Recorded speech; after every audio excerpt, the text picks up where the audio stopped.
Welcome to Collaborate, the podcast that's reshaping real estate success.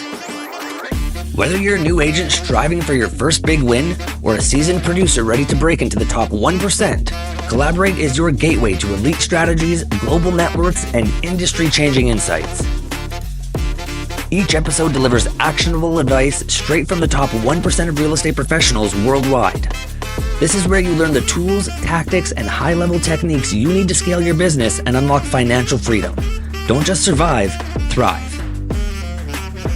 I'm your host, Trevor Bigg, three-time Icon Award winner with over $100 million in sales volume as a solo agent. And if you haven't been invited to the show yet, get your numbers up because this is a space reserved for the elite. Welcome back to another impactful episode of Collaborate. This is the premier podcast for ambitious agents focused on scaling their business. Today, we're breaking down current BC market trends, challenges for first-time homebuyers, and strategies for maximizing home values. What gets me most excited about these topics is having the opportunity to break them down with real estate's very own Joe Longacre. This is an agent who's currently dominating the dynamic Vancouver real estate scene. Joe, thanks for joining us today, man. Hey, happy to be here.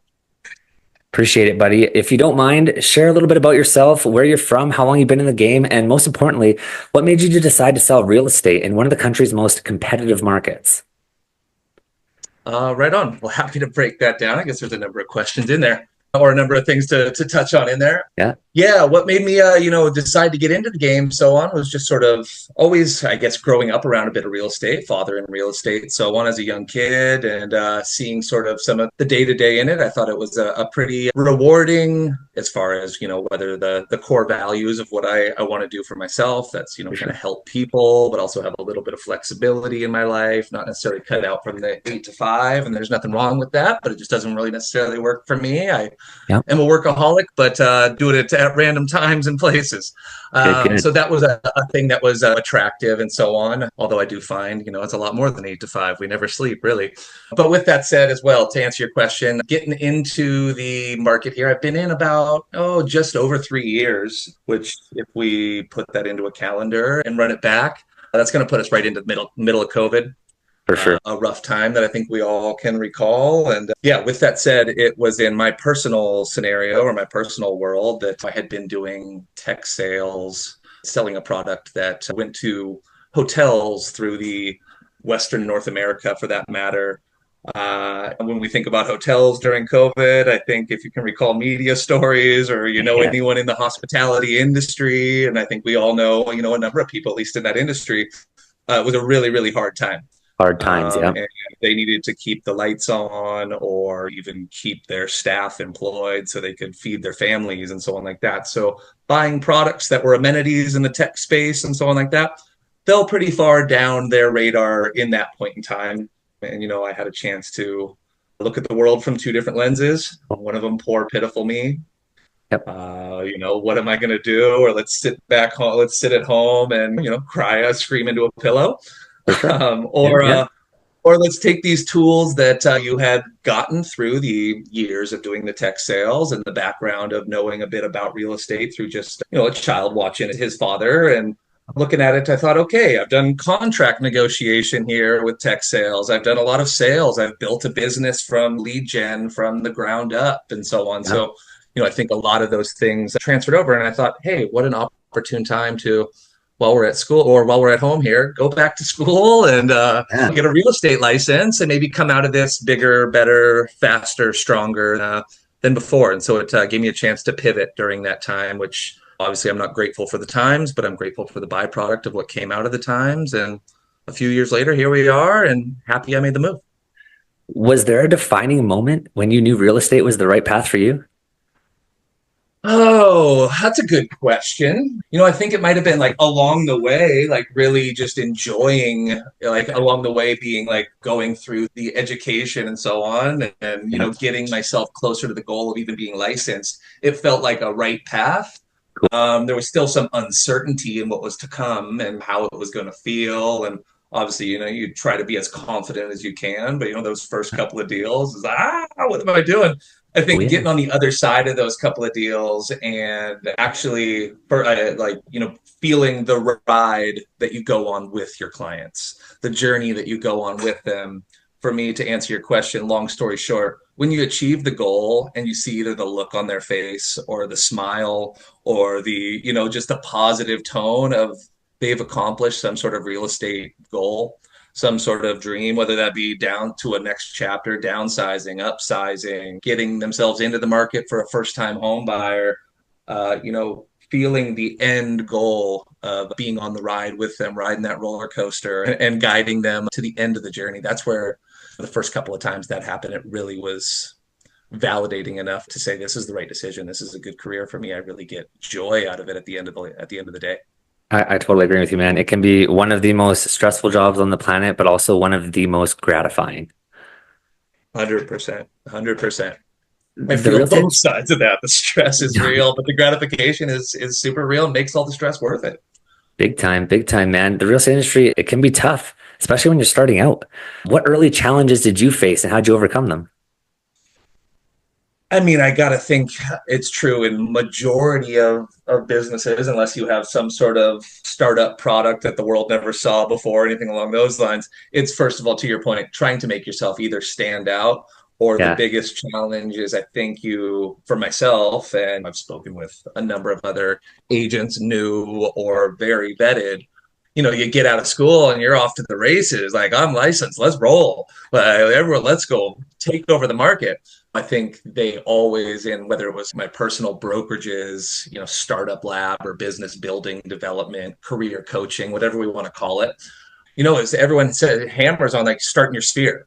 Your sphere, a couple hundred people, start ringing them, call them a few times a week, talk to them about the market. All that kind of stuff. It's like, man, I need to still be myself. I can't just start reaching out to everybody and every day phone calls that would have been, about football or something along those lines. Are now, hey, so have you checked out the interest rates? It just didn't feel natural to me. So to get to the point I'm making there is one of the hardest difficulties was the realization that just because I got licensed doesn't mean anybody in my sphere or something along those lines is ready to buy or sell a house. And that's not personal. It's not like they're going and buying and selling houses with other people. And I'm like, what'd you do? Although that's a whole nother topic. Everyone knows 5 realtors, which is all well and fine as well. No business is owed.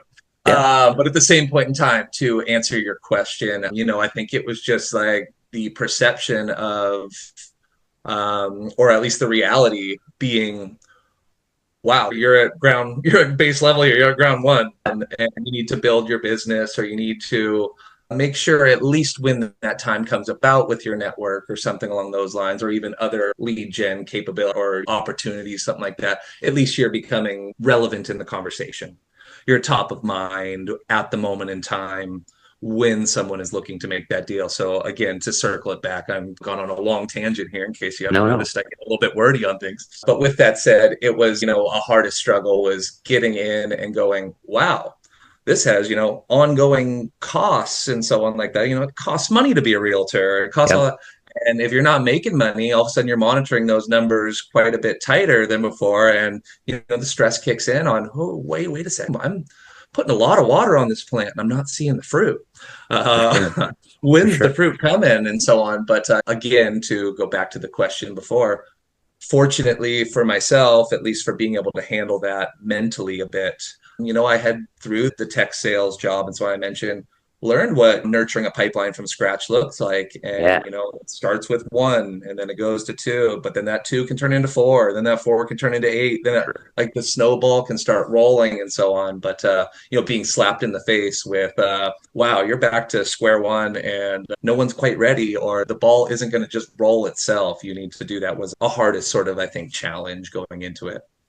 Well, I think a good highlight there is to just really, for all you new agents, reaffirm yourselves that just because you got licensed doesn't turn you into a lighthouse. It just starts attracting buyers and sellers and even your friends and family. I mean, I made the mistake of not prospecting as hard as I should have in my first year to my friends and family. And because of that, I've seen a lot of my good friends, I was just at the age where we were all starting to buy our first houses, seen a lot of my good friends use another realtor. And I had to remove personal from business, which is a very hard thing to do when you're first getting started.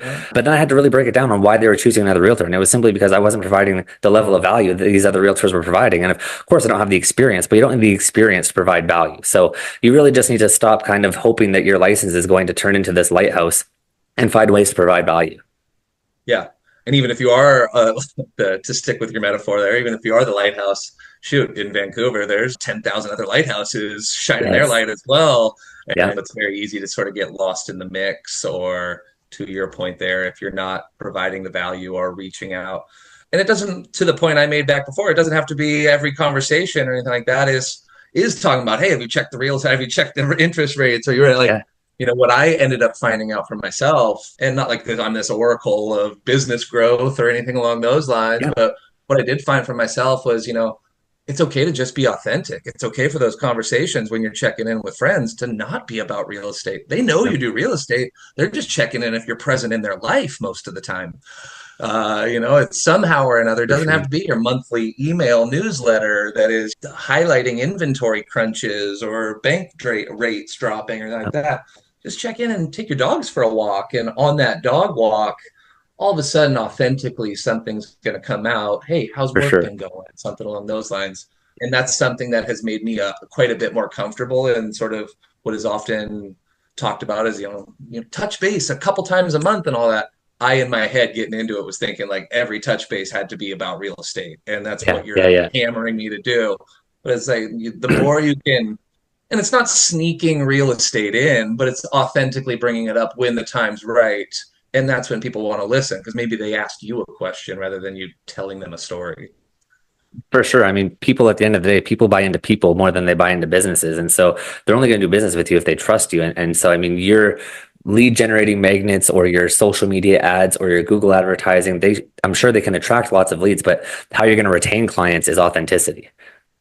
And try, yeah, relationships, man. It's all about the relationships. Yeah.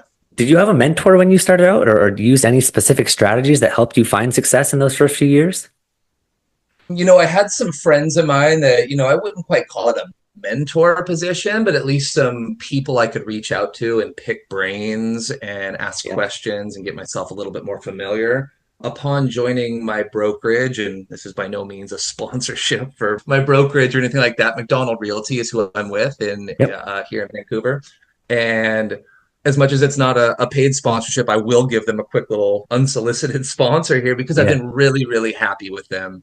Cool. They take education of like the utmost importance. Yep. We're constantly having our managing brokers hosting seminars or guest speakers coming in from That's important. BC real estate stats or mortgage brokers coming in and discussing things and so on. So to that point of a mentor, upon Yep. signing up with them, I interviewed with a bunch of different ones because just wanting to know what's out there and For see what the sure. different options are, pros, cons to different places. And as soon as I stepped foot in with a conversation with them, it was this is the right fit for me. And it was because of, a certain Mark Winter. I don't know if I'm sure we're able to say names on this podcast and he would have no problem saying that, anything like that. But he's just one of the many people within McDonald. And he's sort of a career coach, a sort of onboarding specialist, Yep. has a big part to do with the culture and the what goes on and looking after people's success. And he alone has been sort of a mentor. But then once I got into McDonald, I realized it's an environment where, in past positions or even other arenas of life, I think there's a couple of different lenses to look through life. One of them is a scarcity mindset, and that brings Yep. about competition and combat. And then there's an abundance mindset, and that's collaboration, and that is everyone's in it together as a team and so on. And, with McDonald, they're a very large firm or brokerage within the province for that matter. But with that said, everybody seems to have each other's back, seems to, if you have questions, if you have anything along those lines, it's not a scarcity mindset.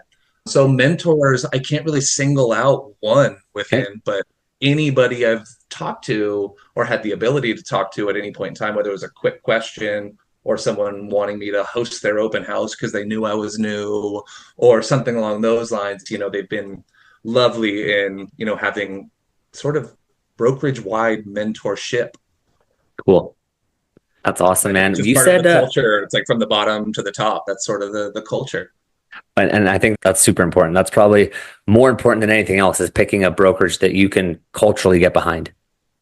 Yeah. Yeah, and I'm very grateful to have not had to test a number of them before I found that. I mean, I did test them with interviews, but not have to sign either the wrong contracts and be in a place where when you're first in your first couple years or something like that, it's a very impactful time. I want to touch on that. How many, because I think that there's a lot of new agents that never take the time to actually shop around for brokerages. How many brokerages did you interview before deciding to pick one? I chatted with 5 different ones. Wow, good for you. Yeah. Yeah. And I think there's a number of others that I didn't, but I had in my head Yeah. that these are ones that either have my eye for whatever reason, whether it was location of the branch or the branding or Yeah. reputation, anything like that.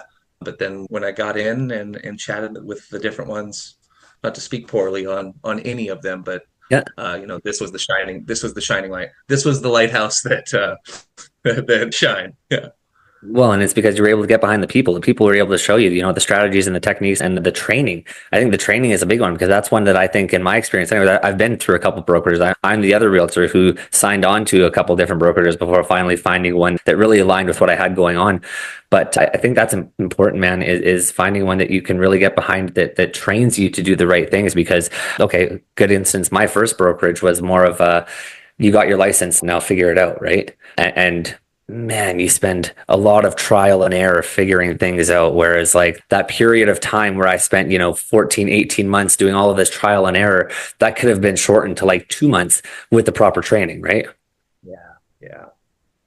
Totally, totally. And especially those, 14, 18 months, figure it out. And you can make some really costly mistakes. And I don't Big mean time, costly man. to yourself as far as like the wrong marketing styles or anything like that. But if you start getting into a deal and you don't have someone there to support, Sure. the questions that you may have at that time when, it's your first deal or second deal or third deal, something like that. Of course, you aren't the expert, but you're hungry. You want to do everything right. So on Yeah, like that, it can be very stressful if you don't have that environment. And again, to toot the horn here, I'm grateful to have been where I am, and I've seen the other side of the coin, and it can be not pretty. for sure. I mean, you've only been in the game 3.5 years now. And so I think that you're a testament to say that wasted time is much worse than wasted money. And you wasted no time. You found, you interviewed the 5 top brokerages you had on your list. You picked the one that aligned with most with you. And now you've been able to build success in the short amount of time you've been in the game. So I think it's incredible. Thank you, thank you. Do you deal with a lot of first time home buyers? Yeah, yes, I do. To that, like first time home Yeah. buyers, whether they are wanting to be first time home buyers or currently active shopping home first time home buyers. Yeah. Yeah, that's a both of them are a large part of my sort of demographic or network or people that I happen to be surrounded with within that sphere that I mentioned. I Yeah. don't necessarily like find myself marketing or doing Yeah. like specific targets to a first time home buyer. But even like with a blog or something like that on my website, I'm constantly addressing things that can educate people in that first time home buyer realm or something along those lines. But Yeah. yeah, I think just naturally where I'm at in my life, a lot of my friends are shifting from renting to buying or something like that. So, For sure. constantly having the topic of what do you think's going on with the market? When's a good time to get in? All that kind of Yeah. stuff. So, yeah, work with a bit Yeah. of first time home buyer. I First think I'm time all home board, but not specialized or anything like that with them. First time home buyers is a bit of a hot topic, especially down in Vancouver. You guys' average sale price is a little over $1 million right now, I believe. Is that right? I think we're dependent on the property type. If we're talking about Yeah. a detached house or something like that, Yeah. yeah, well over. You can get into a condo or something like that. It just depends on the product we're talking about, but For either sure. way, either way, nothing that is at the start out point is cheap compared to a lot of other markets. Well, and that's just it. So if you're dealing with a market where the entry level is extremely high, what would you say? What are some of the biggest challenges first time home buyers face in BC right now? And what are you doing to help them overcome those obstacles? Ooh, okay. What I'm doing to help them overcome those obstacles is, only a certain portion of that is within my control. All I can do is Yep. kind of educate and give guidance and so on.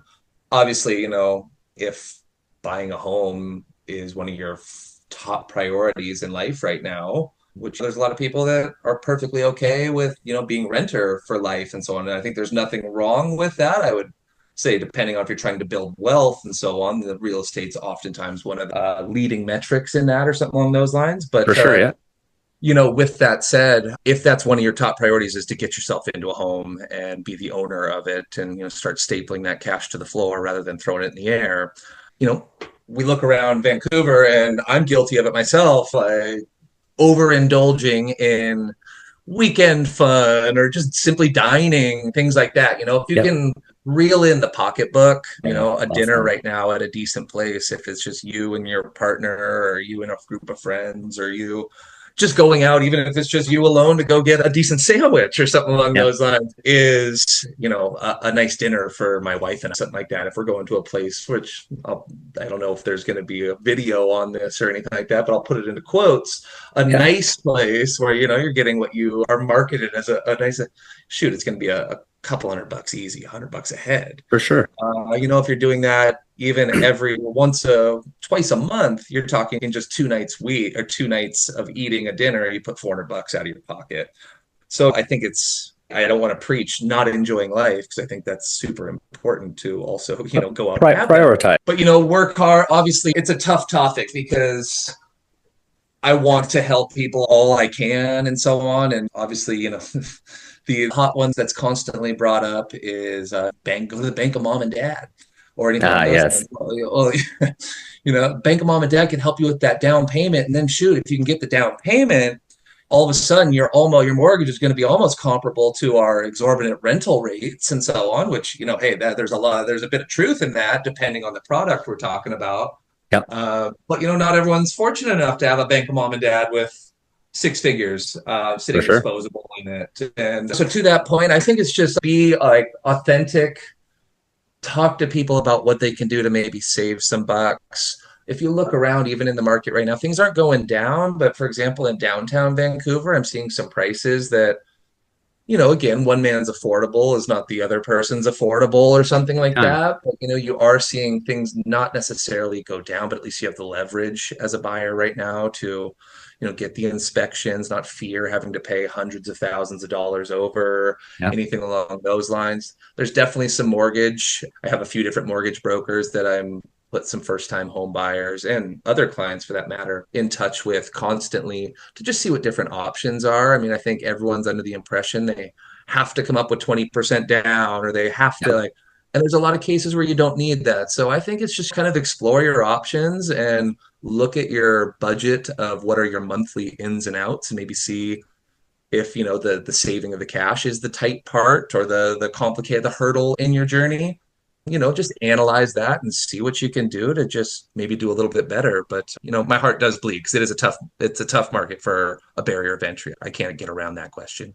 For sure. I think knowing your budget is a big one, right? I mean, lots of people look at their inputs without looking at their outputs. Lots of people think, oh, I make $6,000 a month. Yeah, well, if you spent 58, then you made $200, and so lots of people don't really pay attention to their outputs as closely as they should. And looking at, we're just fortunately, I was able to attend a luncheon event where a BC housing real estate statistician was speaking.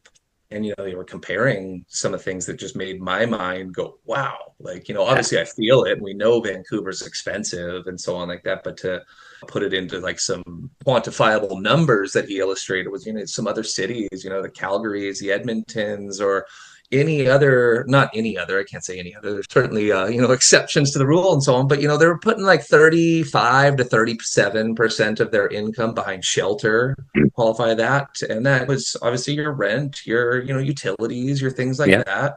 In Vancouver, the average renter and so on like that is putting 85% of their income into just the shelter. So that's why I say my heart does bleed for the scenario. It's a really expensive city. It's a beautiful city. I won't say there's not a reason it's expensive.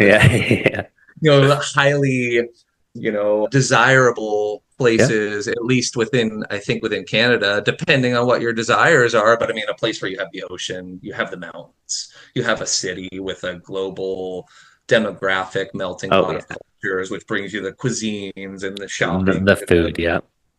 Exactly. I had to touch on that. I can cross that off my list. Vancouver. Yeah, to that point, I see why it's desirable, but when I started hearing those numbers, it was wow, that's a real issue. Yeah. The barrier of entry, like you said, is the scariest part of getting into real estate, I think, for a lot of first-time home buyers. And I've talked to a lot of them, and they feel like they've already been pushed to such a high degree, you know what I mean? And now with interest rates coming down and the idea that prices are going to jump back up, is, a lot of them feel like they're being pushed even further out of the market. Do you encourage any particular property types or locations for first-time home buyers looking to build equity? If we're speaking specifically about a first-time home buyer, yeah, that's a different conversation than what I would speak to an overlying my entire pool of people in different discussions. I love, I was raised, my grandfather always said, buy dirt. It's the only thing they're not making more of. For sure. So I think investment potential in future down the lines as density increases and all that, any chance you can get to get your hands on dirt is amazing. But a first-time home buyer right now, that's a completely different conversation, I think. As long as it's a good product at a good price that's affordable within your budget. Every first-time home buyer has a different budget. Some people are trying to get the lowest thing they can because that's the first-time home buyer. That's all they can qualify. But at least that gets them in the game. They're on the ladder where they can climb those rungs over time, hopefully speaking, and no crystal ball, but historically speaking, that seems to generate equity, and then you sell that and you move up, so on like that. So other people are first-time home buyers that, just got a amazing job with an incredible salary and, so on like that. So they can do the dirt things. So I think every conversation, and this is the way I kind of approach my business, is every conversation is completely personalized with every client based on their needs, their plan, their desires, and what they have available to them to do. But, to, I guess, put a bit of a blanket statement on your question, if you're a first-time home buyer, and again, that's one of your top priorities is to acquire or put real estate as a chunk of your portfolio, get whatever you can.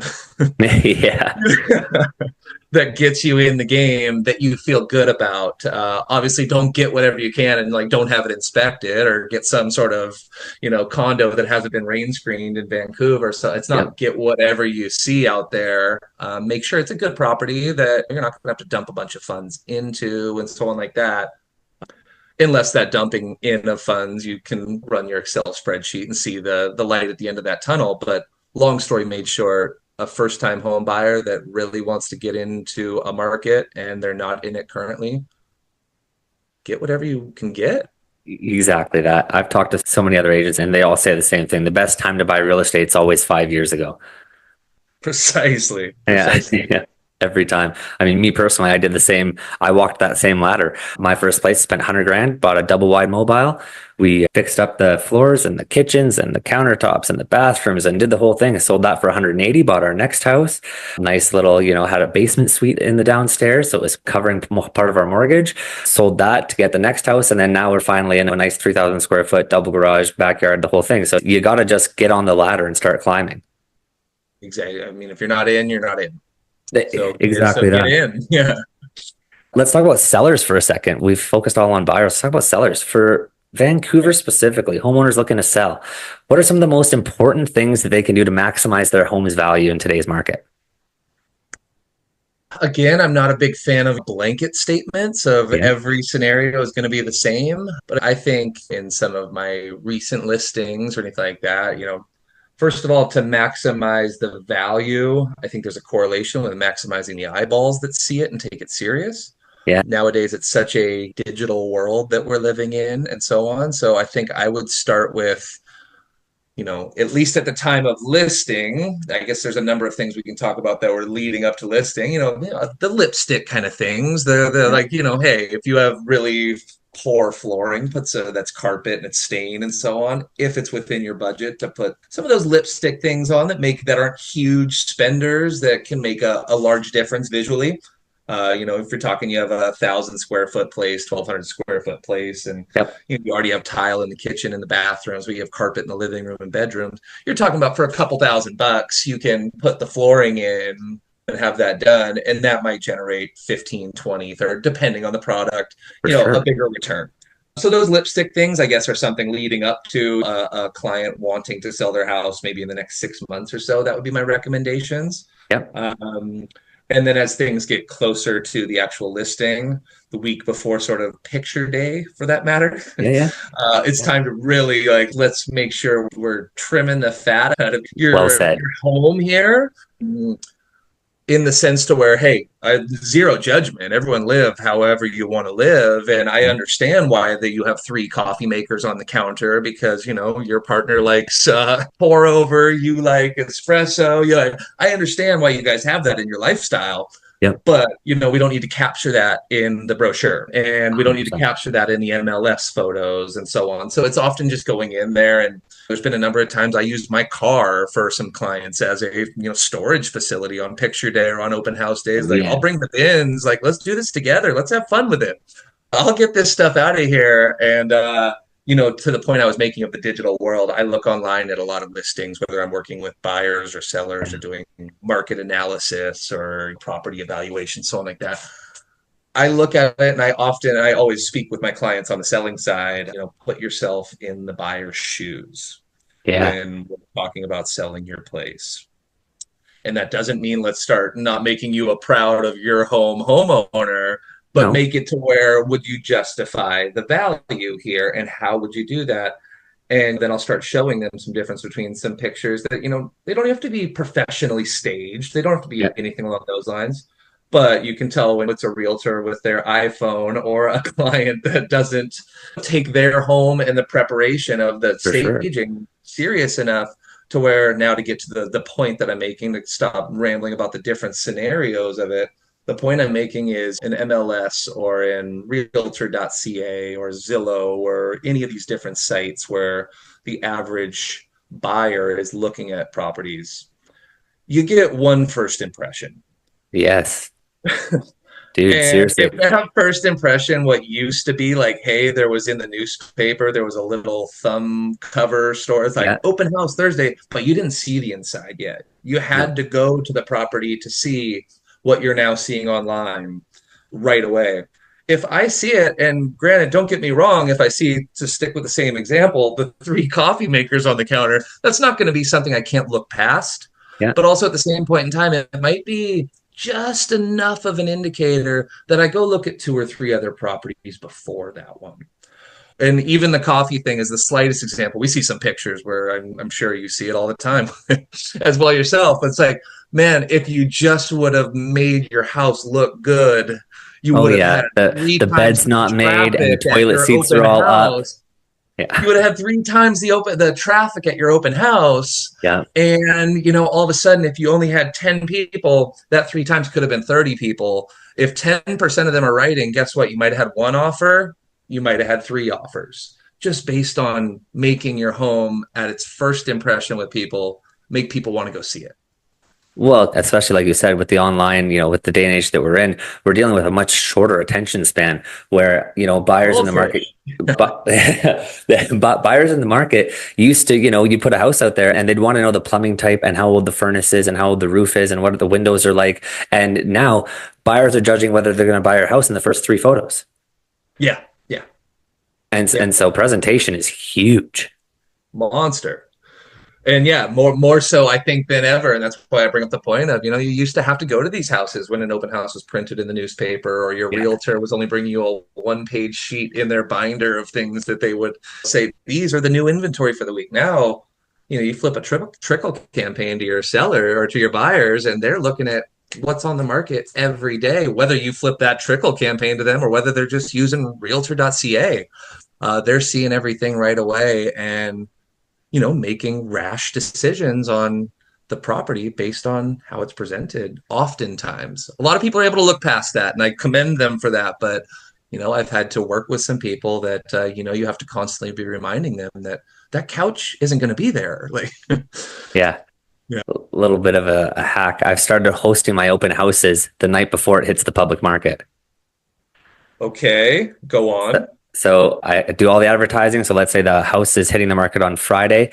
I'll do all the coming soon advertising on Wednesday, as well as and then I'm going to host an open house Thursday night. I'm going to personally invite all the realtors in town, as well as I'm going to door knock the whole entire neighborhoods. I'm going to personally invite the entire neighborhood as well. And doing the open house the night before the house actually hits the market is a way of doing exactly like you said. It's forced people to have to come see the house, but most importantly, it's kind of triggering people to feel like they're getting the first peek or the sneak peek at this new listing. They're the first ones to see it before anybody else has seen it, and that gives them a competitive advantage. And since I've started doing that, this is the first year I've started implementing that strategy, and my open house success rate has like 10x'd.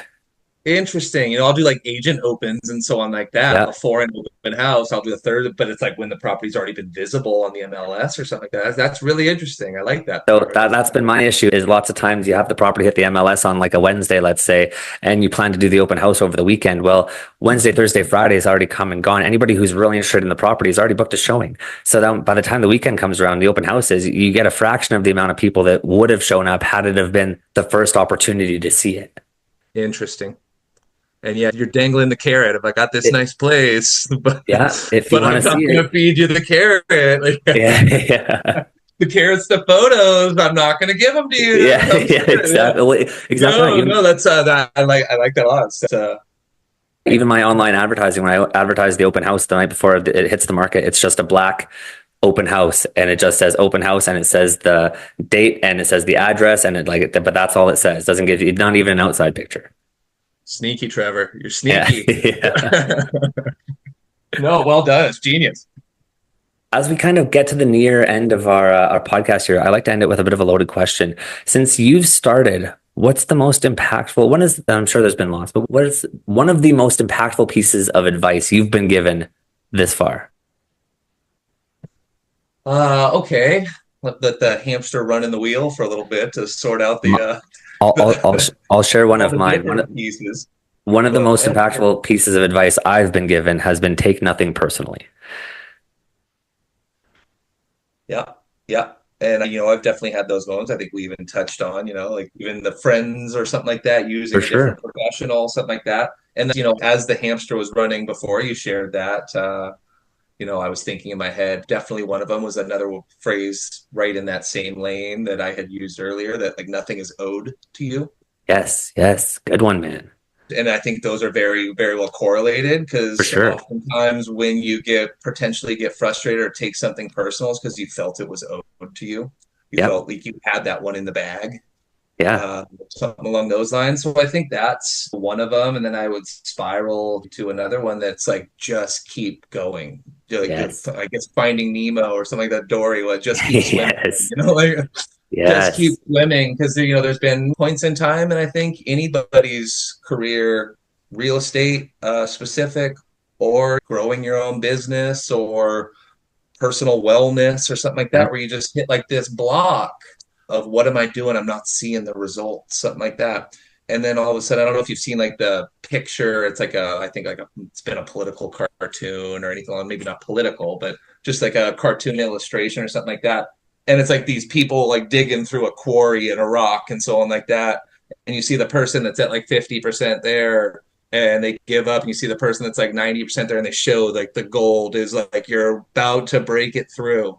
And if you can just keep going, as hard as that sounds, and as like cliche as that sounds, there's those days where you ask yourself, what am I doing? Is now the time to pivot or something along those lines? And again, this isn't real estate specific. I think this is more in life. If there's something you love or you feel like it's the path that you're on, just keep swimming.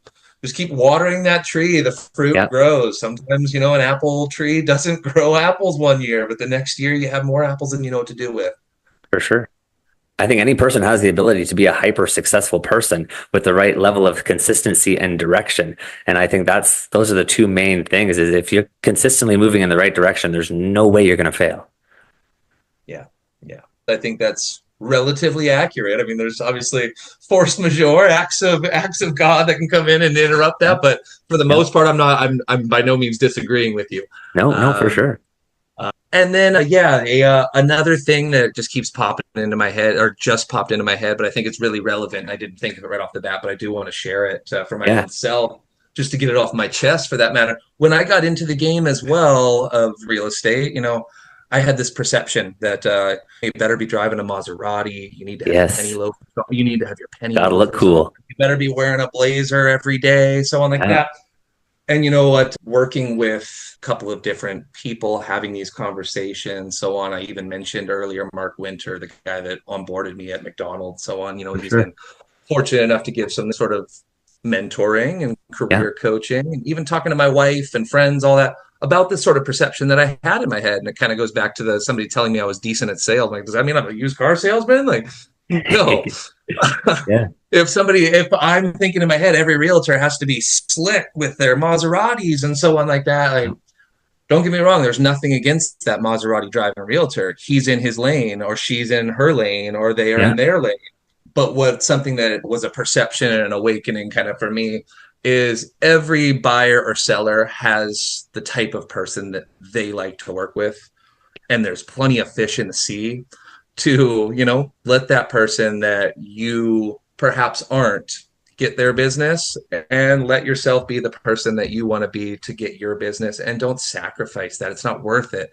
At that point in time, you're faking the funk and your clients will feel it. Like if I started putting on penny loafers, my clients and my friends would be like, dude, what happened to you? We liked you. We were ready to work with you. We don't trust this guy anymore that's adapting to fit some sort of mold. So I think another thing that, you know, I worked through and am now very, very comfortable and confident with is just be authentic, be yourself.